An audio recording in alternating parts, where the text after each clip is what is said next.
Hello viewers, this is lecture number 4। जैसे कि आपको पता है कि इस सीरीज में मैं क्लास 10 के जो स्टूडेंट्स है उसके कंसेप्चुअल क्वेश्चंस फिजिक्स की जो है वो एक्सप्लेन करता हूँ। लेक्चर नंबर 4 में हम यूनिट नंबर 11 जो है उसके पहले 5 जो शॉर्ट क्वेश्चन है उसको कंसेप्चुअल क्वेश्चन है उसको एक्सप्लेन करने की कोशिश करते हैं। तो आइए चलते हैं अपने पहला क्वेश्चन की तरफ। पहला क्वेश्चन है हमारे पास ये why sound produced by simple pendulum is not heard। देखिए, why simple sound produced by simple pendulum is not heard, यानी जो सिंपल पेंडुलम है वो जो आवाज़ प्रोड्यूस करता है वो सुनाई क्यों नहीं देता। इसी क्वेश्चन से स्टेटमेंट किस तरह बनाना है, तो स्टेटमेंट बनाने के लिए यहाँ पर जो y है इसको हटा देते हैं, यहाँ जो क्वेश्चन मार्क है इसको हटा देते हैं, तो बाकी रहता है हमारे पास क्वेश्चन नंबर 1 का स्टेटमेंट। ये sound produced by simple pendulum can not be heard. Simple pendulum से जो आवाज़ प्रोड्यूस्ड होती है वो हमें सुनाई नहीं देता। अब इसी स्टेटमेंट से मेन आइडिया को किस तरह बनाना है, तो याद रखिए वो आवाज़ हम सुन सकते हैं जिसकी फ्रिक्वेंसी जो है वो 20 हर्ट्स और 20,000 हर्ट्स के दरमियान हो, जिसको हम ऑडिबल फ्रिक्वेंसी रेंज कहते हैं। इस स्टेटमेंट से मेन आइडिया हमारे पास है ये the frequency range of Audible sound, यानी वो आवाज़ जो हम सुन सकते हैं जिसको हम ऑडिबल साउंड कहते हैं उसका जो फ्रिक्वेंसी रेंज है, अगर ये हमें मालूम हो तो जो सिंपल पेंडुलम से आवाज़ जो प्रोड्यूस होती है वो हम सुनाई नहीं देता, उसका वजह आसानी के साथ बयान कर सकेंगे। ये क्वेश्चन रीजनेबल क्वेश्चन है, तो थर्ड स्टेप में हम लिखेंगे रीजन। रीजन है the sound produced by simple pendulum can not be heard. Simple pendulum से जो आवाज़ प्रोड्यूस्ड होती है वो हमें सुनाई नहीं देता। क्यों सुनाई नहीं देता? Because it's frequency is lower than the Audible frequency range. इसलिए सुनाई नहीं देता क्योंकि जो साउंड प्रोड्यूस्ड होती है सिंपल पेंडुलम से उसकी फ्रीक्वेंसी ऑडिबल फ्रीक्वेंसी से लोअर होती है। ऑडिबल फ्रीक्वेंसी हमारे पास है 20 हर्ट्स टू 20,000 हर्ट्स, यानी जिस आवाज़ की फ्रीक्वेंसी 20 हर्ट्स और 20,000 हर्ट्स के दरमियान हो तो वो आवाज़ हमें सुनाई देता है। And this is the range, यानी 20 हर्ट्ज से 20,000 हर्ट्ज का जो range of frequency of sound है इसको हम क्या कर सकते हैं, विच कैन बी हेard, इसको हम सुन सकते हैं। आगे रीजन में हम लिखते हैं the frequency of sound produced by simple pendulum is less than 20 hertz. जो सिंपल पेंडुलम से जो आवाज़ प्रोड्यूस्ड होती है उसकी फ्रीक्वेंसी 20 हर्ट्ज से कम होती है। Such low frequency can not vibrate the ear drum. इतने जो स्मॉल फ्रीक्वेंसी है ये हमारे ईयर ड्रम जो है उसमें वाइब्रेशन प्रोड्यूस्ड नहीं कर सकता। सो सच साउंड कैन नॉट बी हेard। इसलिए इसी तरह का आवाज़ यानी जिसकी फ्रीक्वेंसी 20 हर्ट्ज से कम हो वो हमें सुनाई नहीं देता। तो हमने रीज़न में बयान किया कि जो सैंपल पेंडुलम से जो आवाज़ प्रोड्यूस्ड होती है वो हमें इसलिए सुनाई नहीं देता क्योंकि यहाँ उस सैंपल पेंडुलम से जो आवाज़ प्रोड्यूस्ड होती है उसकी फ्रीक्वेंसी 20 हर्ट्ज से कम होती है, और 20 हर्ट्ज से कम वाली आवाज़ जो है वो हमारे ईयर ड्रम में वाइब्रेशन प्रोड्यूस्ड नहीं कर सकता, इसलिए सिंपल पेंडुलम की आवाज़ जो है वो हमें सुनाई नहीं देता। नेक्स्ट क्वेश्चन की तरफ बढ़ते हैं जो कि है हमारा question number 2। If a ringing bicycle bell is held tightly by hand, it stop producing sound। अगर एक बाइसाइकिल जो है उसकी एक रिंगिंग बेल है जिसको हम मजबूती से हाथ से था जो है पकड़ ले, एट स्टॉप प्रोड्यूसिंग साउंड, तो इसका आवाज जो है वो बंद होता है। वाई, क्यों बंद होता है? यानी बाइसाइकिल की जो घंटी है, जब हम उसको हाथ से मजबूती से पकड़ लेते हैं तो उसका आवाज जो है वो होता है। तो ये क्यों स्टॉप होता है? तो क्वेश्चन नंबर 2 से हमने स्टेटमेंट इस तरह बनाना है कि यहाँ पर जो वाई है, ये इसको हमने हटा देना है। यहाँ जो क्वेश्चन मार्क है इसको भी हटा देते हैं, तो हमारे पास क्वेश्चन नंबर 2 का स्टेटमेंट बन जाता है ये। If a ringing bicycle bell is held tightly by hand, it stop producing sound। एक बाइसाइकिल जो है उसकी एक रिंगिंग बेल है, यानी जिससे आवाज प्रोड्यूस्ड होती है। अगर हम उसको टाइटली हिल्ड करें यानी मजबूती से पकड़ देते हैं तो इट स्टॉप प्रोड्यूसिंग साउंड, तो इसका आवाज जो है वो स्टॉप होता है। ठीक है, तो स्टेटमेंट से आइडिया आपके जहन में किस तरह आना चाहिए? जैसे ही हम जो बिल है ये वाइब्रेशन करता है तो साउंड प्रोड्यूस्ड होता है, और जैसे ही हम इसको हाथ से पकड़ देते हैं तो इसमें वाइब्रेशन जो है वो ख़त्म हो जाती है, जिसकी वजह से साउंड जो है वो भी स्टॉप होती है। ठीक है, तो मेन आइडिया हमारे जहन में ये आना चाहिए कि जो वाइब्रेटिंग बॉडी है वो साउंड प्रोड्यूस करता है।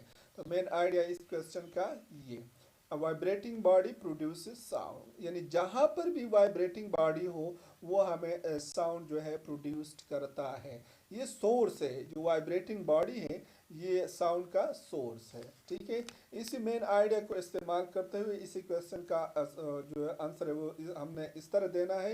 ये क्वेश्चन भी रीजनेबल क्वेश्चन है, तो हमने रीजन लिखना है स्टेप नंबर 3 में, जो कि है ये। If a ringing bicycle bell is held tightly by hand, अगर एक बाइसाइकिल की रिंगिंग बेल यानी जिससे आवाज़ प्रोड्यूस होती है, अगर हम उसको मजबूती से हाथ से पकड़ देते हैं एट स्टॉप प्रोड्यूसिंग साउंड, तो इसका जो आवाज़ है वो स्टॉप होता है। बिकॉज वहाँ क्वेश्चन में हमसे पूछा गया है कि क्यों, तो क्यों का आंसर यानी वाई के लिए हमने यहाँ लिखा बिकॉज, इसलिए इसका आवाज़ जो है वो स्टॉप होता है, द वाइब्रेशन स्टॉप, क्योंकि जैसे ही हम हाथ से इसको पकड़ देते हैं तो इसमें वाइब्रेशन जो है वो स्टॉप हो जाती है, जिसकी वजह से आवाज़ का जो प्रोड्यूस होना है वो भी स्टॉप हो जाता है। व्हेन वाइब्रेशन डज स्टॉप, और जैसे ही रिंगिंग बाइसाइकिल की जो बेल है उसमें वाइब्रेशन स्टॉप हो जाता है, the sound generation also stop, तो साउंड जो है वो भी स्टॉप हो जाता है। Because a vibrating body is the source of sound, क्योंकि वाइब्रेटिंग बॉडी जो है ये साउंड का एक जरिया है। तो यहाँ पर साउंड का जो जरिया है यानी वाइब्रेटिंग बॉडी जो है वो रिंगिंग बाइसाइकिल है। अगर इसमें हम वाइब्रेशन को स्टॉप कर देते हैं हाथ के जरिए तो इससे आवाज़ जो है वो भी स्टॉप हो जाती है। नेक्स्ट क्वेश्चन की तरफ बढ़ते हैं, जो कि है हमारा question number 3। Why is the intensity of an echo less than that of the original sound? जो echo है उसकी इंटेंसिटी ओरिजिनल आवाज से क्यों कम होती है? echo हमारे पास रिफ्लेक्टेड साउंड है, यानी मुनाकिस शुद्ध आवाज है, और ये इसकी जो इंटेंसिटी है ये असल आवाज से क्यों कम होती है? ठीक है, तो क्वेश्चन नंबर 3 का जो स्टेटमेंट हमने बनाना है वो इस तरह कि वाई को हटा देते हैं, आई इसको भी हटा देते हैं, और यहाँ पर जो क्वेश्चन मार्क है इसको भी हटा देते हैं। तो क्वेश्चन नंबर 3 का स्टेटमेंट बन जाता है ये statement, the intensity of N eco as less than that of the original sound. जो इको है उसकी इंटेंसिटी ओरिजिनल साउंड से कम होती है। इस स्टेटमेंट को हमने एक्सप्लेन करना है। तो याद रखिए इस स्टेटमेंट से हमने आइडिया हमारे जहन में इस तरह आना चाहिए कि जो इको है ये एक रिफ्लेक्टेड साउंड है, और रिफ्लेक्टेड साउंड जो असल आवाज़ से हम थोड़ी देर बाद सुन सकते हैं उसको हम इको कहते हैं। तो मेन आइडिया में हम लिखते हैं द रिफ्लेक्शन ऑफ साउंड, यानी साउंड जब एक किसी सरफेस के साथ टकरा देती है तो वो रिफ्लेक्ट होती है। अगर ये आइडिया हमारे जहन में हो तो हम इसी क्वेश्चन का आंसर दे सकते हैं। ये क्वेश्चन भी रीजनेबल क्वेश्चन है, तो हमने लिखा 3rd स्टेप में reason. the intensity of an echo as less than that of the original sound। ठीक है, एको की जो इंटेंसिटी है वो ओरिजिनल साउंड से कम होती है। क्यों कम होती है, हमसे क्वेश्चन में इस तरह पूछा है, तो जवाब आंसर देने के लिए हमने यहाँ पर लिखा because echo as reflected sound, क्योंकि एको जो है ये एक रिफ्लेक्टेड साउंड है। Hair soon after the original sound, जो असल आवाज की थोड़ी देर बाद जब हम इसको सुन सकते हैं। एंड रिफ्लेक्शन यानी जिससे ही एक वो रिफ्लेक्ट होती है from a source the sound import some of its energy to the surface. यानी रिफ्लेक्शन के दौरान ये जो साउंड है ये कुछ एनर्जी जो रिफ्लेक्टेड सरफेस है उसको इम्पोर्ट कर देती है। दैट्स वाई यानी उसको दे देती है, दैट्स वाई इसलिए the intensity of an echo is less than that of the original sound. तो इसलिए जो एको है इसकी इंटेंसिटी असल आवाज से कम होती है। इसको थोड़ा सा डायग्रामेटिकली ड्रा कर देते हैं। ये हमारे पास है इंसिडेंट साउंड यानी ओरिजिनल साउंड है, रेड के जो एरो है ये हमें शो करता है रेड इंसिडेंट साउंड, ये वाला ये हमारे पास है इंसिडेंट साउंड। ठीक है, ये एक हार्ड सरफेस है, इससे टकराते हैं और जब ये टकराते हैं तो ये रिफ्लेक्ट होती है, ये इसका रिफ्लेक्टेड साउंड है। और ये रिफ्लेक्टेड साउंड जब हम असल आवाज़ से इसी असल आवाज़ से थोड़ी देर बाद इसको सुनते हैं तो इसको हम कहते हैं एको। जैसे ही ये आवाज़ इसी सरफेस से रिफ्लेक्ट होती है तो रिफ्लेक्शन के दौरान ये कुछ एनर्जी इस सरफेस को प्रोवाइड कर देती है, यानी इसको इम्पोर्ट कर देती है, जिसकी वजह से जो एको है यानी रिफ्लेक्टेड साउंड है उसकी इंटेंसिटी कम होती है। नेक्स्ट क्वेश्चन की तरफ बढ़ते हैं जो कि है question number 4। In which medium air or water and echo as heard sonar, why. कौन सी मीडियम में, दो मीडियम गिवन है, ईयर है और वाटर है। यानी ईयर में या वाटर में जो इको है वो जल्दी सुनाई देता है। ठीक है, एंड वाई, ईयर में होती है या वाटर में होती है, कौन सी में होती है और क्यों होती है। एंड इस क्वेश्चन का आंसर हमने जो है देना है, ये भी रीजनेबल क्वेश्चन है, वाई आ गया है। तो याद रखिए जितने भी क्वेश्चंस जिसमें वाई का लफज आता हो तो ये मोस्टली जो है ये रीजनेबल क्वेश्चन होता है। तो इसी क्वेश्चन नंबर 4 से हमने स्टेटमेंट इस तरह बनाना है कि इसी यहाँ पर जो एंड विच मीडियम है इसको हटा देते हैं और वाई को हटा देते हैं और ये वाला क्वेश्चन मार्क और ये वाला क्वेश्चन मार्क इसको हटा देते हैं, तो हमारे पास क्वेश्चन नंबर 4 का स्टेटमेंट बन जाता है ये, air or water an echo as heard sonar. हवा में या पानी में इको ये जल्दी सुनाई देता है।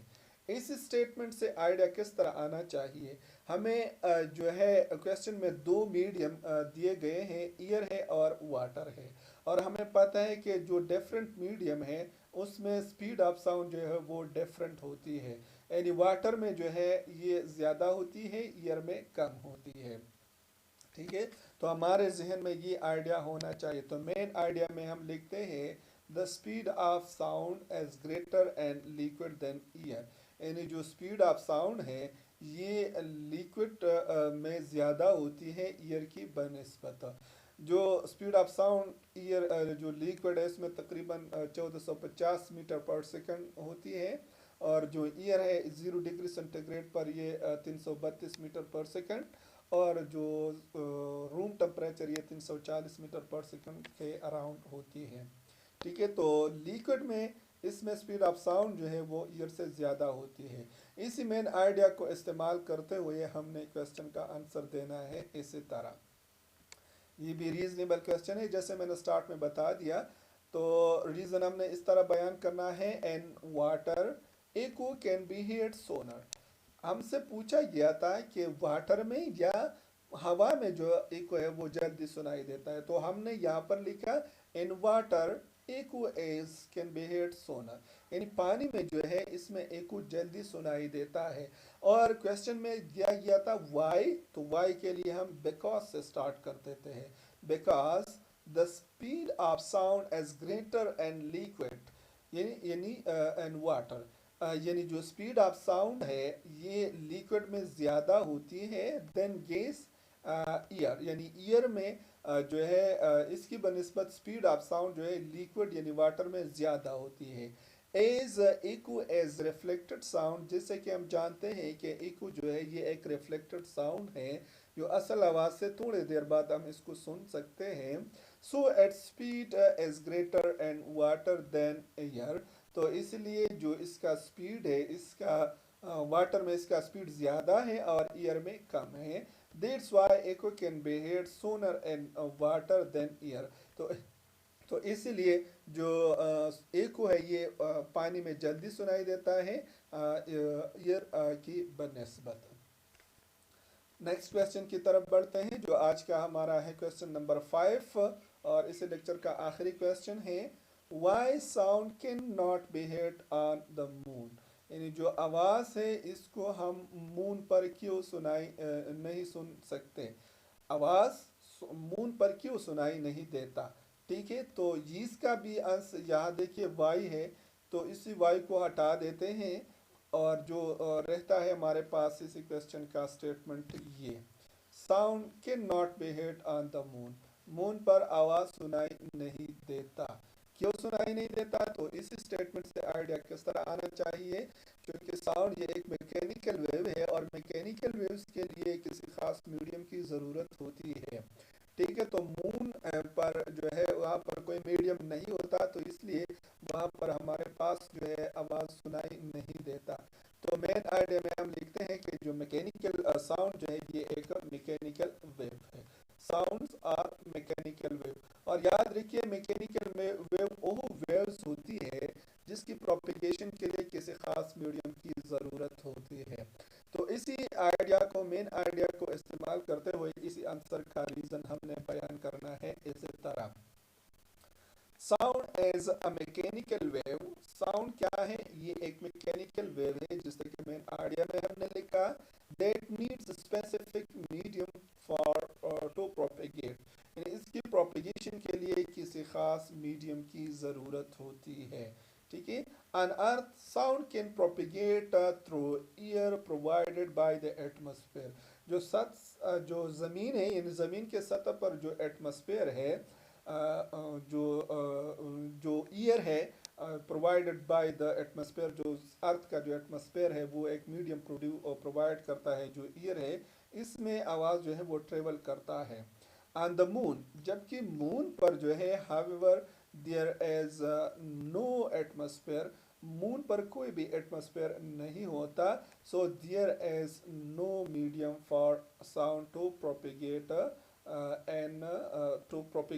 सो there is no medium for sound to propagate. तो इसलिए साउंड के प्रोपिगेशन के लिए इस मून पर किसी तरह का भी मीडियम नहीं होता, तो आवाज़ वहाँ पर प्रोपिगेट नहीं होता। That's why sound can not be heard on the moon, तो इसलिए जो साउंड है वो हम मून पर नहीं सुन सकते। ये था आज का लेक्चर। नेक्स्ट लेक्चर के लिए देखते हैं, आपका लर्निंग लेक्चर्स। Thank you.